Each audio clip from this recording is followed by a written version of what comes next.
বন্ধুরা, আমার নাম অঞ্জলি দত্ত। আমার স্বামীর পরিবারের ভুলের জন্য আমাকে কিভাবে মাসুল দিতে হলো সেই গল্পই আজ আমি তোমাদের সাথে শেয়ার করব। সাগরের ফেনা যেভাবে ওঠে সেভাবেই ওরা ফেনা তুলেছিল। সেটা কিভাবে জানতে হলে শেষ পর্যন্ত ভিডিওটা দেখতে হবে। এবার মূল গল্প শুরু করি। আমার আর সুদীপের বিয়ে হয়েছে 14 বছর আগে। যখন আমার 24 বছর বয়স, তখন সরকারি বড় কর্মকর্তা সুদীপ দত্তের সাথে আমার বিয়ে হয়। সে সময় আমার স্বামীর বয়স ছিল 34 বছর। 10 বছরের বড় ছেলের সাথে আমার বিয়ে দেওয়ার একটাই কারণ ছিল সরকারি চাকরি। শুধু সরকারি চাকরি বললে ভুল হবে, সুদীপের পরিবার ব্যাকগ্রাউন্ডও ছিল অনেক বড়। সুদীপের দাদা বাবারা ছিল অনেক বড় রাজনীতিবিদ। দেশের সব বড় বড় কর্মকর্তারা ছিল সুদীপের বাপ দাদাদের হাতের পুতুল। লোকমুখে এমনও কথা শোনা যায় সুদীপের বাপ দাদারা ছিল গ্যাংস্টার। কত মানুষ যে তারা গুম করেছে সেসবের কোনো হিসেব নেই। ভয়ে তাদের উপর কারোর কথা বলার সাহস নেই। কিন্তু এগুলো সবগুলোই লোকমুখে শোনা। এর সত্যতা যে কতটুকু সেটা আসলে কেউ জানে না। কিন্তু হ্যাঁ, তার বাপ দাদারা যে আনঅফিসিয়ালভাবে পুরো শহরটাকেই কন্ট্রোল করত সেটা অজানা কিছুই না। কিন্তু সেসব এখন সবই রূপকথার গল্পের মতো হয়ে গেছে। সুদীপের বাবা দাদা এখন আর কেউ বেঁচে নেই। আমাদের বিয়ের 2 বছর পরেই সুদীপের বাবা মারা যায়। সুদীপের বাপ দাদা রাজনীতিবিদ হলেও আমার স্বামীর ওইদিকে কোনো ইন্টারেস্ট ছিল না। তবে আমার শ্বশুর নিজের পাওয়ার ব্যবহার করে আমার স্বামীর ভালো একটা সরকারি চাকরি পাইয়ে দিয়েছিল। এখন সে বেঁচে না থাকলেও সেই একই দাপট এখনও চাইলে সুদীপ দেখাতে পারে। কিন্তু ওর সেসবের উপর কোনো ইন্টারেস্ট দেখায় না। ও নেহাতি ভালো একজন লোক। এখন নিজের এলাকায় আমাদের সবাই সম্মানের চোখে দেখে, আর আমার স্বামীকে সবাই মান্যগণ্য করে চলে। কোনো সমস্যা ঝামেলা হলে সবার প্রথমেই সবাই আমার স্বামীর কাছে চলে আসে। সুদীপ যেটা বলে সবাই সেটাই মেনে নেয়। আমাদের বাড়িতে এখনও লোকাল রাজনীতিবিদ, পুলিশ ও গ্যাংস্টারদের মহড়া বসে। প্রথম প্রথম সুদীপের এসব ভালো না লাগলেও আস্তে আস্তে এসবের প্রতি একটা ভালোবাসা কাজ করে। কারণ সুদীপের শরীরে যে তার বাপ দাদারই রক্ত বইছে। আর পাওয়ার বলেও একটা জিনিস আছে, যেটা অর্জন করতে গেলে সবার বছরের পর বছর লেগে যায়। কিন্তু সুদীপ সেই পাওয়ারটা বাপ দাদাদের সম্পত্তি হিসেবেই পেয়েছে। এখন তার চাকরির পাশাপাশি নিজের এলাকাতেও কন্ট্রোল করে রাখে। কিন্তু সেটা ভয়ভীতি দেখিয়ে না, একজন প্রকৃত দেশপ্রেমী হয়েই। সেজন্যই তো সবাই সুদীপকে সম্মানের চোখে দেখে। আমরা যে এলাকায় থাকি এই এলাকার নাম হলো গোবিন্দপুর। এখানে সবাই হিন্দু, একটাও মুসলিম নেই।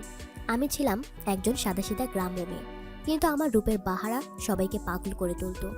দুধে ধোয়া সাদা ধবধবে চেহারা, আমাকে দেখলে যে কোনো পুরুষের মনে ঢেউ উঠত। প্রথমবার আমাকে সুদীপের বাবা দেখেছিল। আমাদের গ্রামের রাজনৈতিক একটা কাজে সুদীপের বাবা প্রায় 2 দিন ছিল। তখনই আমাকে দেখে সুদীপের বাবা বিয়ে ঠিক করে ফেলে। আমার বাবা মাও না করতে পারেনি। এত বড় পরিবারের ছেলে যে আমাকে নিতে চাইবে সেটা আমার বাবা মায়ের স্বপ্নের মতো ছিল। তাই এক বিন্দু দেরি না করেই আমার বাবা মা রাজি হয়ে যায় সেই বিয়েতে। প্রথম সুদীপদের বাড়ি আসি, তখন রাজকীয় জীবনযাপন দেখে আমি খুশিতে আত্মহারা হয়ে পড়ি। ঠিক এমন একটা পরিবারই চেয়েছিলাম আমি। কিন্তু আমার মনে একটা ভয় ছিল, এই বড় পরিবারে আমি আদৌ নিজেকে মানিয়ে নিতে পারবো তো। কিন্তু ধীরে ধীরে আমি সবকিছু মানিয়ে নিয়েছি। এখন আমার আর সুদীপের সুখের সংসার। বিয়ের প্রথম প্রথম সুদীপ আমাকে নিয়ে সবসময় রুমে দরজা বন্ধ করে থাকতো। আমাকে দেখে সবাই বলতো যে একটা রাজকন্যা এসেছে বাড়িতে।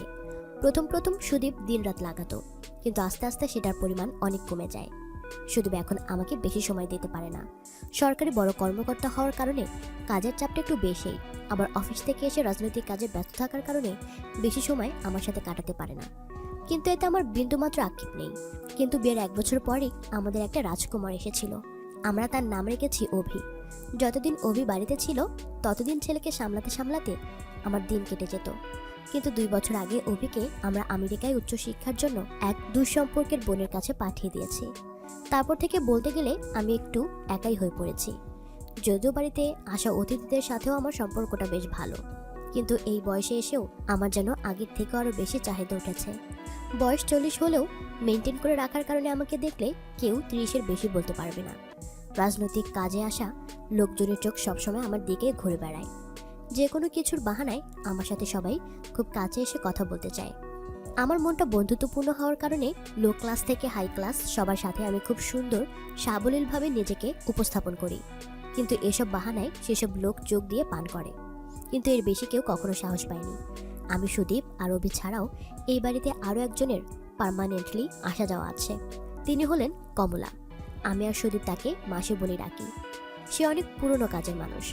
40 বছর ধরে এই বাড়িতেই কমলা আর ওর স্বামী কাজ করত। কিন্তু ওর স্বামীর মৃত্যুর পর কমলা এখনও এখানেই রয়ে গেছে। কমলার বয়স প্রায় 50-এর কাছাকাছি। বাড়ির সব কাজকর্ম কমলাই করে। আর একজন আছে যার যাতায়াত এই বাড়িতে খুব বেশি, তার নাম রয় সেন। আমার শ্বশুরের ডান হাত ছিল এই রয় সেন। যত অপকর্ম আমার শ্বশুরের কথাই হতো সবকিছুই এই রয় সেন পরিচালনা করত। এখনও রয় সেনকে দেখলে অনেকে ভয়ে হুঁশ হারিয়ে ফেলে। এই রয় সেনই এখন আমাদের অনেক কাছের লোক। কারণ রয় সেন না থাকলে আমার স্বামীও এত কিছু একা সামলাতে পারত না। আমার শ্বশুরের মৃত্যুর পরপরই এই রয় সেন আমাদের মাথার উপর ছায়া হয়ে রয়েছে। আমার স্বামীর আর আমি তাকে রয় কাকা বলে ডাকি। আমরা ছাড়াও ছোট থেকে বড় সবাই তাকে রয় কাকা বলেই ডাকে। বয়স 60 বছর, কিন্তু দেখতে অনেক হাট্টা কাট্টা। প্রায় 6.5 ফুট লম্বা, মাথার পুরোটাই টাক, কালো কুচকুচে, শরীরে অনেক গুলিবিদ্ধ হওয়ার ফুটো। আমাদের পরিবারের শত্রুদের সামনে রয় কাকা একজন ভয়ঙ্কর লোক। 60 বছর বয়স হলেও তার চলাফেরা দেখলে মনে হবে 40 বছরের কোনো যুবক। আমাদের পরিবারের অনেক শত্রুও রয়েছে। তার ভিতর অন্যতম হলো খান পরিবার। এই পরিবারের মুখপাত্র হলো বাহাদুর খান। বর্তমানে তার বয়স 70 বছর, কালো কুচকুচে, বয়সের জন্য এখন একটু নেতিয়ে গেছে। তার ছেলের নাম বাঘা খান, বয়স প্রায় 50 হবে। সেও বাপের মধ্যেই কালো কুচকুচে, ভয়ঙ্কর চেহারা। আমাদের পরিবারের সাথে তাদের দ্বন্দ্ব সেই বহু বহু বছর আগে থেকেই। এলাকা দখল, রাজনীতি সবকিছু নিয়ে তাদের দ্বন্দ্ব। তাদের এরকম শত্রুতামির কারণে বলি হয়েছে অনেক নিরীহ মানুষ। খান পরিবারের বাড়ি আমাদের পাড়ার পাশেই পাড়াতে। ওদের পাড়ার নাম হলো মুসলিম পাড়া। ওখানে সবাই মুসলিম। একই শহরের দুই পাড়ার দুইজন প্রধান হলো দত্ত পরিবার আর খান পরিবার। এখনও তাদের দ্বন্দ্ব আরও চরম পর্যায়ে পৌঁছে গেছে। শহরটাকে তারা দুই ভাগ করে ফেলেছে। এই এলাকার লোক ওই এলাকায় গেলে মারা পড়ে, আর ওই এলাকার লোক এই এলাকায় এলে মারা পড়ে। কিন্তু আমার স্বামী এসব মারামারি কাটাকাটি আর চায় না। এখন ও শান্তি চায়। কিন্তু খান পরিবার শান্তি চুক্তি করতে কখনোই রাজি না। খান পরিবারের একটাই লক্ষ্য, সেটা হলো আমাকে তাদের দাসী বানানো। অবশ্যই এর পেছনে একটা কারণ আছে। আজ থেকে অনেক বছর আগে বাঘা খানের বিয়ের দিন সুদীপের বাবা খান বাড়িতে একটা হামলা চালায়। সেই হামলায় বাহাদুর খানের বউ আর বাঘা খানের সদ্য বিবাহিত বউ মারা যায়। সেই থেকে বাঘা খান কখনো বিয়ে করেনি। তখনই বাঘা খান সিদ্ধান্ত নেয় দত্ত বাড়ির ছেলে সুদীপ্ত দত্ত যখন বিয়ে করবে, তারপর ওই বউকেই তারা তাদের বাড়ির দাসী বানাবে। সেই টার্গেট করেই খান বাড়ির লোকেরা আছে। 5 বছর ধরে অনেক ট্রাই করা হয়েছে আমাকে কিডন্যাপ করার, কিন্তু সবসময় খান বাড়ির লোকেরা ব্যর্থ হয়েছে। তাই খান বাড়ির ছেলে বাঘা খান এখন অন্য ফোন দিয়ে আছে।